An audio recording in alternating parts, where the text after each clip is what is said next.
अस्सलाम वालेकुम ऑडियंस। मैं हूं आपका होस्ट अब्दुल अलीम। और जैसा कि आप सबको मालूम है कि फार्मी वो मफाद आमा के लिए कुछ सेशंस जो हैं वो हमारे इंपॉर्टेंट डॉक्टर्स जो हमारे की ओपिनियन लीडर्स हैं मार्केट में, और उनको अपने पास यहाँ पे मदऊ करती है और जो एक किसी टॉपिक के ऊपर जो है उनसे सवाल और जवाब का सेशन करती है। तो मैं आपको एक और हेल्थलाइन के अंदर खुशामदीद कहता हूँ। और आज हमारे साथ जो मौजूद है वो डॉक्टर मोहम्मद उवैस हशमत हमारे साथ मौजूद हैं, जो कि कंसल्टेंट न्यूरोलॉजिस्ट हैं आफगान यूनिवर्सिटी हॉस्पिटल के अंदर और मामजी हॉस्पिटल के अंदर। तो फर्स्ट ऑफ ऑल मैं सर आपका शुक्रिया अदा करूँगा, आपने अपनी कीमती वक्त के अंदर से हमारे लिए वक्त निकाला। और ये है कि आज हमारा जो मौजू है वो उस पे एपिलेप्सी है, जो कि एक मिर्गी जिसको हम जो है वो उर्दू के अंदर कहते होते हैं यूजुअली। तो सर सबसे पहला जो सवाल मैं आपसे जानना चाहूंगा कि मिर्गी एक्चुअली है क्या और ये किस तरीके से होती है और इसके अंदर होता क्या है। मेरी एक दिमाग की बीमारी है जो दिमाग की संगीन बीमारी में से एक बीमारी है। इसमें होता यह है कि दिमाग के खलियों को मुतासर करती है। हमारी दिमाग की खलिए जो हैं एक दूसरे खलियों को बर्फ़ी निज़ामात भेजते हैं। इस दौरान अगर उन पैगामात में कोई भी मसला होता है या इलेक्ट्रिकल एक्टिविटी का मसला होता है तो मिर्गी का मसला होता है, जिसकी वजह से मरीज़ को दौरे पड़ सकते हैं, बेहोशी तारी हो सकती है या बहुत सी सारी मुख्तलिफ अलामत आ सकती हैं। ठीक है। अच्छा डॉक्टर साहब, ये यूजुअली जो जिनको मिर्गी का मर्ज होता है वो कहते हैं कि उनको सीजर्स जो है वो लग रहा है। तो ये सीजर्स क्या चीज होती हैं, कब होती हैं और यूजुअली कितने लंबे अरसे के लिए जो है वो ये सीजर्स किसी को हो रहा होता है। सीजर्स या फिट्स की जो अलामत होती हैं उसमें होता यह है कि मरीज को दौरे पड़ते हैं, जिसमें हाथ या पैर या जिस्म के मुख्तलिफ हिस्सों की अकड़ाहट, चक्रण या फिर बहुत ज़्यादा हिलना हो सकता है। इसके साथ बेहोशी भी तारी हो सकती है। कुछ इस तरह के फिट्स भी होते हैं या सीजर्स होते हैं जिसमें मरीज इस तरह की शिकायत करता है कि वो अनअटेंटिव हो जाता है, एक तरफ देखने लगता है और वो नॉर्मल स्टेट में नहीं होता है। ये दौरों की नौयत यूजुअली कुछ सेकंड से कुछ मिनट तक होती है। अगर ये कुछ मिनट से ज़्यादा हो जाए तो उससे खुदा न खास्ता ब्रेन को इरिवर्सिबल ब्रेन डैमेज भी कर सकती है। ठीक है। अच्छा डॉक्टर साहब, इसमें क्या एपिलेप्सी की एक ही किस्म है मेजर जिसको कह सकते हैं, या कुछ एपिलेप्सी मिर्गी की मजीद किस्में भी हैं, मुख्तलिफ इकसाम की मिर्गी होती है। बहुत सारी इकसाम होती हैं। व्यूअर्स को आसानी से अगर हम समझाएं तो एक वो किस्म होती है कि जो किसी दिमाग की चोट की वजह से हो जाती है, जैसे फालिज है। फालिज के अलावा मिर्गी की शिकायत और चीज़ों में भी हो सकती है, ब्रेन ट्यूमर में। कुछ मिर्गी के अमराज वो होते हैं जो पैदाइश से होते हैं, जिसमें इंसान के जहन को अगर ऑक्सीजन नहीं पहुंचे पैदाइश के वक्त तो उसकी वजह से ये प्रॉब्लम हो सकता है। इसके अलावा मिर्गी की और बहुत सारी इकसाम है जो हम आगे जाके डिस्कस करेंगे। ठीक है। अच्छा डॉक्टर साहब, मैं ये जानना चाहूँगा कि मिर्गी का एक मेजर वजह क्या है, बड़ी वजह क्या है कि किस लिए लोगों को मिर्गी होती है। क्या ये पैदाइश से इसका कोई ताल्लुक है कि पैदाइश पैदा होने से पहले से जब ये पैदाइशी तौर पे बीमारी होती है, आगे जाके कुछ वजूहत हैं जिसकी वजह से बीमारी जो है वजूद में आती है। बहुत अच्छा सवाल है।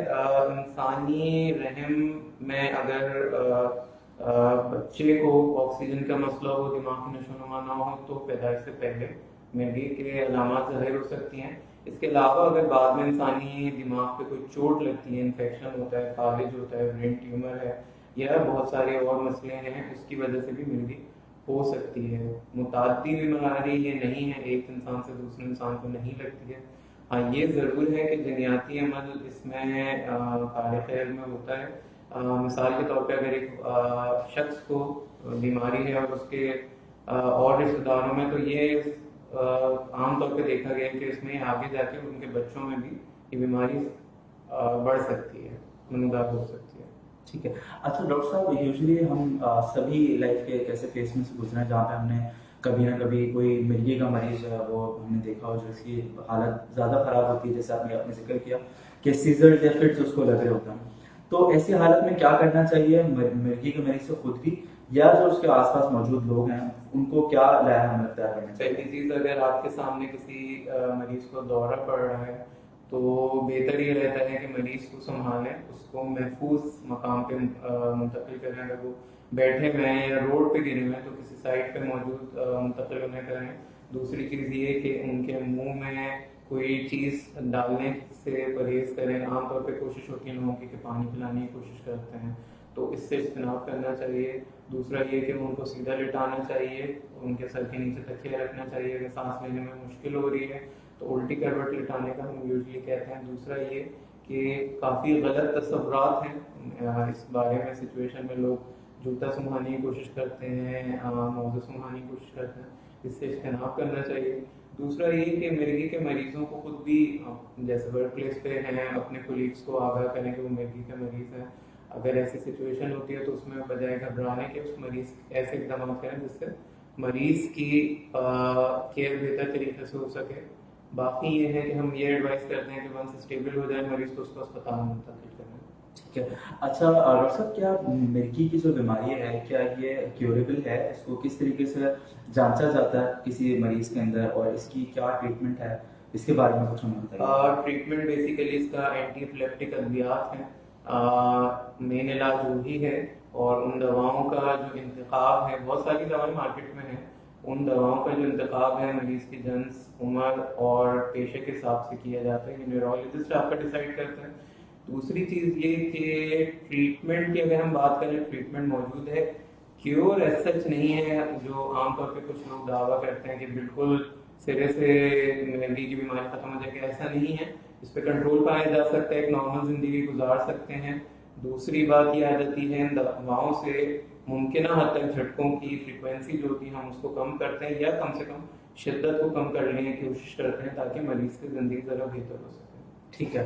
अच्छा डॉक्टर साहब, किसी पेशेंट को अगर मिर्गी है और उसको रेगुलर बेसिस के ऊपर दौरे पड़ते हैं या फिर सीजर्स की बात की हमने, तो उसके लिए क्या मेजर प्रिकॉशनरी मेजर्स हैं जो कि वो उसके लिए एहतियात करें जिसकी वजह से उसकी बीमारी जो है वो कम हो जाए अद्वियात लेने के साथ साथ? अच्छा, अद्वियात के साथ एक चीज़ जो हम सबसे ज़्यादा ज़रूरी मरीज को ताकीद करते हैं कि अपनी जो अद्वियात हैं टाइम से लें और उसी मिकदार से लें जिस तरह से न्यूरोलॉजिस्ट ने आपको प्रिस्क्राइब की हैं, उसमें रद्दोबदल खुद से ना करें। दूसरी चीज़ ये कि अपनी नींद का हद से ज़्यादा ख्याल रखें।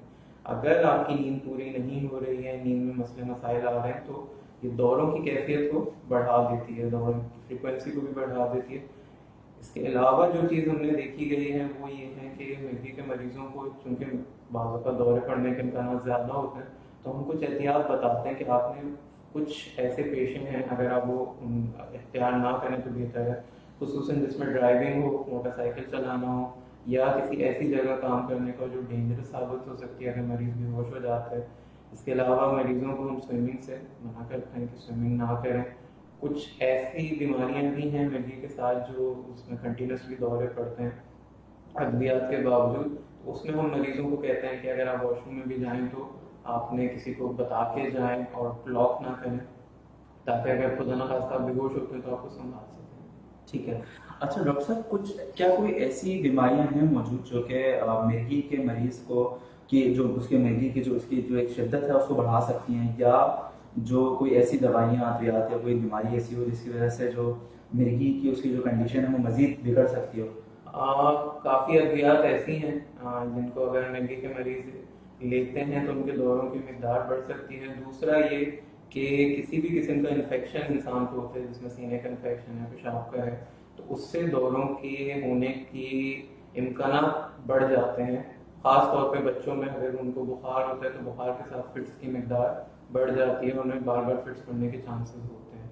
दूसरा ये कि किसी भी बीमारी के सूरत में अपने न्यूरोलॉजिस्ट से इसलिए रब्ता करने को कहते हैं कि हो सकता है कि दवा की मिकदार बढ़ानी पड़े, खुसूसन वो ख़वातीन जो प्रेगनेंसी के अमल से गुजर रही हैं, तो उसमें दवा की रद्दोबदल या मिकदार में चेंजेस करने की ज़रूरत पड़ सकती है। सही।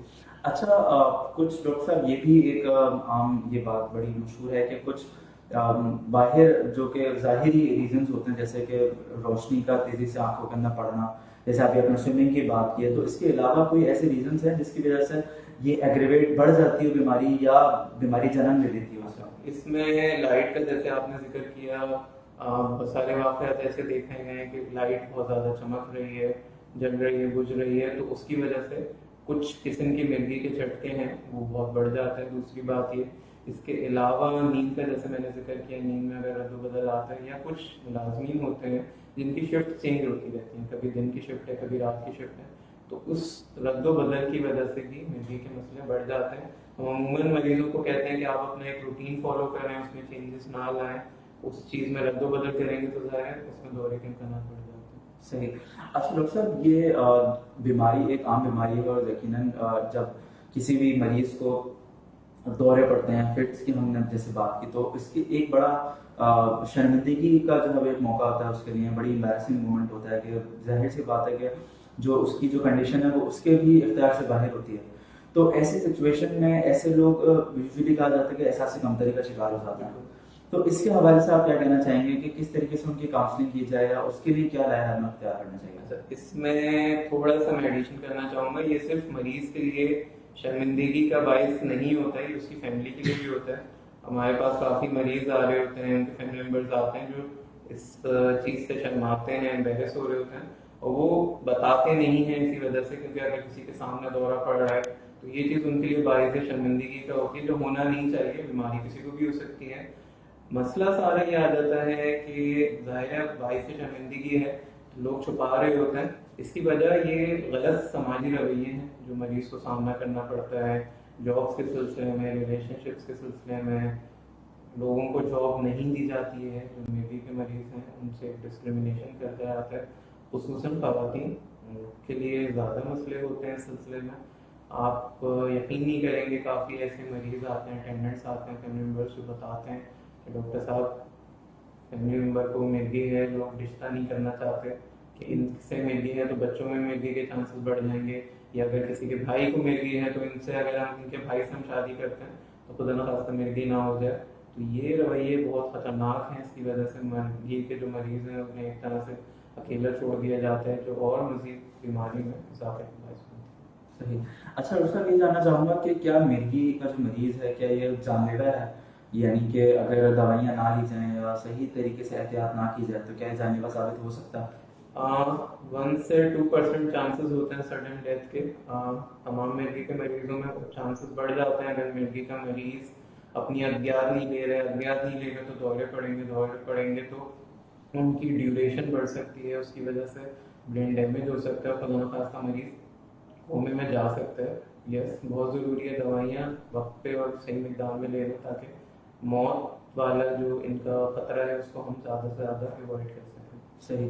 अच्छा डॉक्टर साहब, ये एक बड़ा इमोशनल हमारे लिए मेरा सवाल भी ऐसा ही है कि मैं ये जानना चाहूँगा कि एक मिर्गी का जो पेशेंट है उसको जब दौरे लग रहे होते हैं तो वो उसकी क्या कैफियत होती है और वो क्या फील कर रहा होता है? यानी कि कुछ लोग उसको गलत मायनों में जो है वो उसको ले रहे होते हैं कि ये अंदर से क्या हो रहा है जिस वजह से इसका ये रिएक्शन है। तो क्या उसको कोई तकलीफ हो रही होती है या कोई जलन होती है अंदर या कोई चुभने का एहसास होता है या दिमाग सुन हो जाता है? ये उस बारे में कुछ बताइए। हर दौरे की कैफियत डिफरेंट होती है। जो यूजली देखे जाते हैं दौरे की किस्म, जिसमें हाथ पाँव का बहुत ज़्यादा हिल रहे होते हैं या हाथ पाँव अकड़ा लेते हैं, तो उसमें ये कैफियत होती है मरीज थोड़ी देर में बेहोश हो जाता है, तो उससे अपनी सराउंडिंग का एहसास नहीं हो रहा होता है। दूसरा ये कि उस दौरान तो मरीज को बिल्कुल एहसास नहीं होता। उसके बाद भी एक फेज आता है जिसमें इर्द गिर्द का उसे सराउंडिंग का पता नहीं होता और मुकम्मल ठीक होने पर भी हो सकता है कि उसको वो चीज़ याद ना हो या कम से कम काफ़ी देर तक वो मनोदगी की हालत में रहे। इसके अलावा मसला ये होता है कि कुछ झटके ऐसे हैं जिसमें सेंसरी सिम्टम्स आ रहे होते हैं। मिसाल के तौर पे मरीज को लग रहा होता है कि पेट में कुछ गड़बड़ हो रही है, हिचकियाँ लग रही हैं या एक अजीब सी एहसास हो रहा होता है जिसके फ़ौरन बाद मिर्गी का दौरा आ सकता है। सही। अच्छा डॉक्टर साहब, जो मिर्गी का पेशेंट है क्या मतलब अगर वो दवाइयाँ लेता है तो क्या सारी ज़िंदगी के लिए उसको दवाइयाँ लेनी पड़ती हैं या उसको जो प्रिकॉशन है वो सारी ज़िंदगी के लिए लेनी पड़ती है, या ये बीमारी जो है वो क्योरेबल है यानी कि उसको ट्रीट किया जा सकता है? हाँ, ट्रीटेबल बीमारी है। जो बीमारियाँ ट्रीटेबल हैं उनमें से एक बीमारी मिर्गी की है। अगेन बहुत सारी इकसाम है इसकी, इनमें से कुछ इकसाम ऐसी हैं कि दवाइयाँ ज़िंदगी भर चलती हैं, फ़ायदा ये होता है कि मरीज़ को दौरे नहीं पड़ते हैं। कुछ इसमें ऐसी भी इकसाम है कि कुछ ख़ास अरसे तक दवाइयाँ आपने खानी है, इसके बाद मुमकिन हद तक उनको कम कर दिया जाता है या बिल्कुल ख़त्म कर दिया जाता है और मरीज़ नॉर्मल ज़िंदगी गुजार सकते हैं। तो अगर एक जुमले में हम कहें तो ट्रीटेबल है, मरीज़ का इलाज मुमकिन है बिहार से, और बहुत अच्छा और तसल्ली बख्श इलाज होता है। सही। अच्छा डॉक्टर साहब, मिर्गी का जो मरीज़ है क्या उसके अंदर मिर्गी की वजह से मज़ीद बीमारियाँ जन्म ले सकती हैं? मिसाल के तौर पर याददाश्त का मसला है, या अगर हम देखते हैं कि डायबिटीज़ है या कोई और दिल की बीमारी है, कार्डियक प्रॉब्लम है कोई उसको, तो क्या मिर्गी की वजह से उसको क्या उसकी बीमारियों के अंदर ये इजाफा हो सकता है? जिस्मानी बीमारियां बिल्कुल हो सकती हैं, शुगर ब्लड प्रेशर के या दिमाग की और बीमारियां हैं उनके चांसेस बढ़ जाते हैं। इसके अलावा असाबी बीमारियां जैसे डिप्रेशन है या कोई और बीमारी के है से रिलेटेड चीज़ें होती हैं तो वो बढ़ जाती हैं। जहनी मसाइल बढ़ जाते हैं क्योंकि ज़ाहिर दौरे पड़ रहे हैं, समाजी रवैयों का सामना करना पड़ रहा है, तो वो दोनों चीज़ें बढ़ जाती हैं मिर्गी के मरीजों में। सही है। अच्छा डॉक्टर साहब, ये भी जानना चाहूँगा कि मिर्गी या एपिलेप्सी की प्रीवैलेंस जो है वो पूरे वर्ल्ड वाइड कितनी है, और पाकिस्तान के अंदर उससे क्या तनासब है? क्या पाकिस्तान में ज़्यादा है डिफरेंट फिजिकल या फिजियोलॉजिकल फैक्टर्स की वजह से, या बाहर मुल्कों के अंदर भी इसका यही तनासब है? तरक्की याफ्ता ममालिक की बात करें तो बरतानिया के अंदर जो रिसेंट स्टडी एपिलेप्सी ग्रुप ने शेयर की थी उसमें ये था कि 100 में से एक फर्द को मिर्गी का मसला उन्होंने नोट किया। पाकिस्तान की अगर हम बात करें तो 2013 की एक स्टडी थी जिसमें उन्होंने ये नोट किया कि 1000 में से 10 लोगों में मिर्गी कॉमन पाई गई है। और सबसे संगीन बात यह है कि मेजॉरिटी उन लोगों की है जो 30 साल से कम उम्र के लोग हैं, नौजवान तबका है। काफ़ी संगीन मसला है, काफ़ी आम बीमारी है। सही। अच्छा डॉक्टर साहब, मैं ये जानना चाहूँगा कि मिर्गी से बचने के लिए किसी के क्या कोई इकदाम हो सकते हैं? क्या हम जिसको हो जाती है बस उसको सिर्फ सारी ज़िंदगी दवाइयाँ लेनी पड़ती हैं? कोई ऐसा कोई प्रिकॉशन या कोई ऐसी चीज़ हो जिसकी वजह से लोग बच सकें इस संगीन बीमारी से? जैसे मैंने बताया, दिमाग की चोट अगर लगती है तो उससे इम्कान बढ़ जाते हैं। हम आए दिन देखते रहते हैं रोड ट्रैफिक एक्सीडेंट्स हो रहे हैं, हेड इंजरी के केसेस हैं, इम्कान बढ़ जाते हैं। दूसरी बात ये कि साथ में अगर ब्रेन ट्यूमर है, ब्रेन इन्फेक्शन है, ये प्रिवेंटेबल होते हैं। अगर हम इनसे बच सकते हैं तो मिर्गी वाली या चीज़ों से बच सकते हैं। कुछ बीमारियां मिर्गी की जो सिंड्रोम्स ऐसे हैं जो बगैर किसी वजह के भी हो सकते हैं, तो उसमें तो एहतियात ज़ाहिर है आप एक हद तक कर सकते हैं, उससे ज़्यादा नहीं। असल बात ये होती है कि मरीज़ का रवैया अपने बीमारी की तरफ कैसे है। क्या वो अद्वियात बाकायदगी से ले रहे हैं, क्या वो एहतियातें फॉलो कर रहे हैं जैसे न्यूरोलॉजिस्ट ने बताई हैं उन पे फॉलो कर रहे हैं नहीं, उससे काफ़ी फ़र्क पड़ता है। और मरीज़ का ज़रूरी नहीं है ज़िंदगी भर दवाइयाँ खाए, कुछ अरसे तक भी खा सकते हैं।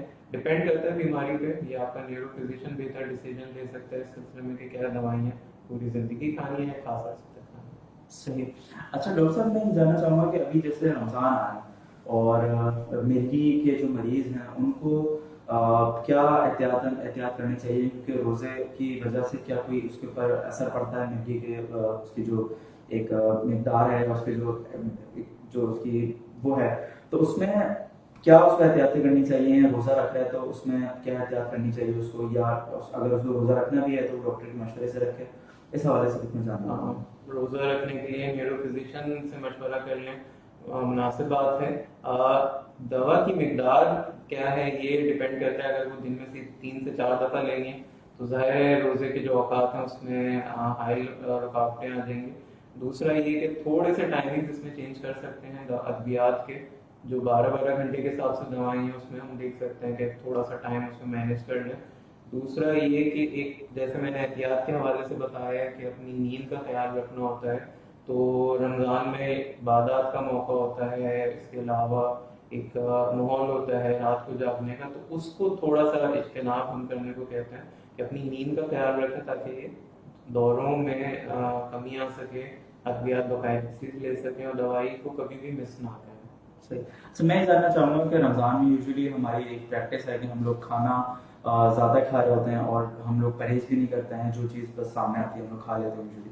तो क्या कोई खाने के हवाले से भी जो है वो इसके अंदर कोई एहतियात करनी चाहिए? कोई ऐसे खाने हो जिसके अंदर कोई एलिमेंट ज़्यादा हो, रिच हो उसके अंदर, जिसकी वजह से उसकी बीमारी में जो तकलीफ का सामना करना? अमूमन देखा गया है कि जो एनर्जी ड्रिंक्स हैं या कैफीन की मिकदार जिनमें ज़्यादा है तो उनसे दौरों के इम्कान बढ़ जाते हैं। मुख्तलिफ ब्रांड्स मौजूद हैं जो एनर्जी ड्रिंक्स लोग यूज़ कर रहे होते हैं। मिर्गी के मरीजों को मैं ख़ासतौर पर ताकीद करता हूँ कि आप इनको इस्तेमाल ना करें, रमज़ान में ज़ाहिर इस्तेमाल उसका बढ़ जाता है। दूसरा ये कि कुछ चीज़ें जैसे ले रहे होते हैं खाने में, रिफ्रेशमेंट्स हैं, उसके साथ मैं कहता हूँ कि वो चलें ले रहे हैं आप ठीक है, लेकिन अपनी हदियात जो है वो बाकायदगी से लेनी है, उसमें कोई नाम नहीं करना है, वो भूलना नहीं है आपने, उसको आपने नोट करना है, टाइम के हिसाब से लेनी है ताकि दोबारा कम से कम इम्कान रहे उसके पास। सही। अच्छा डॉक्टर साहब, हमारा बड़ा अच्छा सेशन रहा। बस लास्ट में आपसे क्वेश्चन ही करूँगा कि बल्कि क्वेश्चन से बेहतर इसको मैं आपसे एक सजेशन, आपके लास्ट वर्डिक्स मांगूंगा कि जो मिर्गी के पेशेंट्स हैं या जो उनके इर्द गिर्द रहने वाले लोग हैं उनके लिए आप क्या मैसेज देना चाहेंगे, वो कुछ आप हमें बताएंगे कि उनका आपका आपका मैसेज क्या है इसके। मिर्गी एक, मैं ये कहूँगा कि दिमागी बीमारी है, लेकिन काफ़ी कॉमन है हमारी सोसाइटी में। तो ये ऐसी नहीं है कि कोई छूत वाली बीमारी है, लगने वाली बीमारी है, ऐसा नहीं है। दूसरी बात ये कि इलाज मौजूद है, तशखीस वक्त पे होनी चाहिए और उसका इलाज मौजूद है। जो चीज़ हम दे सकते हैं मरीज़ को, अद्वियात दे सकते हैं, तशखीस कर सकते हैं, लेकिन जो समाजी रवैये हैं उनको तब्दील करने की ज़रूरत है। मरीज़ के साथ डिस्क्रिमिनेशन करना हो, भले जॉब के सिलसिले में हो, इलाज की सूरत में हो, या मेल जोल के मामला हो, रिलेशनशिप्स के हो, तो उस सिलसिले में काफ़ी मरीज़ को आपकी सपोर्ट की ज़रूरत होती है। अगेन ये सपोर्ट वर्क प्लेस से भी होती है, फैमिली से भी होती है, फ्रेंड से भी होती है, ताकि वो अपना इलाज जारी रखे, इलाज में जो मदद मिल सकती है वो मिले और मुमकिन हद तक एक नॉर्मल ज़िंदगी गुजार सके। मैं जिक्र करना चाहूँगा, अगर बात नॉर्मल ज़िंदगी की करते हैं तो हमारे सामने बहुत सारी मिसालें हैं जिन लोगों ने मिर्गी के मर्ज होते हुए भी अपनी नॉर्मल ज़िंदगी गुजारी। अब्दुल सत्तार एज़ी साहब, कोई इनका नाम जो है तारुफ का मोहताज नहीं है। इंसानियत की बेमिसाल खिदमत की इन्होंने, और मिर्गी का मसला था लेकिन उन्होंने अपना बीमारी पे काबू पाया और जो बेमिसाल काम कर सकते थे इंसानियत के लिए उन्होंने किया। बहुत शुक्रिया डॉक्टर साहब, आपने अपने कीमती शेड्यूल में से हमारे लिए वक्त निकाला, और मैं यकीनन हमारी जो ऑडियंस हमें देख रही है तो उससे भी जो है मुझे बड़ी उम्मीद है कि उसने बड़ी अच्छी इस हवाले से जो है वो इन्फॉर्मेशन जो है वो गेन की होगी, क्योंकि ये टॉपिक ऐसा है कि यूजुअली लोग इस पर बात करना पसंद नहीं करते हैं, या जो एक इसकी आम जो एक मालूमात है वो लोगों तक जो है नहीं पहुंची। तो मैं आपका फिर से शुक्रिया अदा करूंगा, आपने हमारे लिए टाइम निकाला, और बहुत शुक्रिया आप लोगों के एपिसोड को देखने का। इंशाल्लाह ताला हम नेक्स्ट एपिसोड के साथ आपके साथ हाजिर होंगे अगले टॉपिक के साथ। तब तक के लिए हमें इजाज़त दीजिए। अल्लाह हाफ़िज़।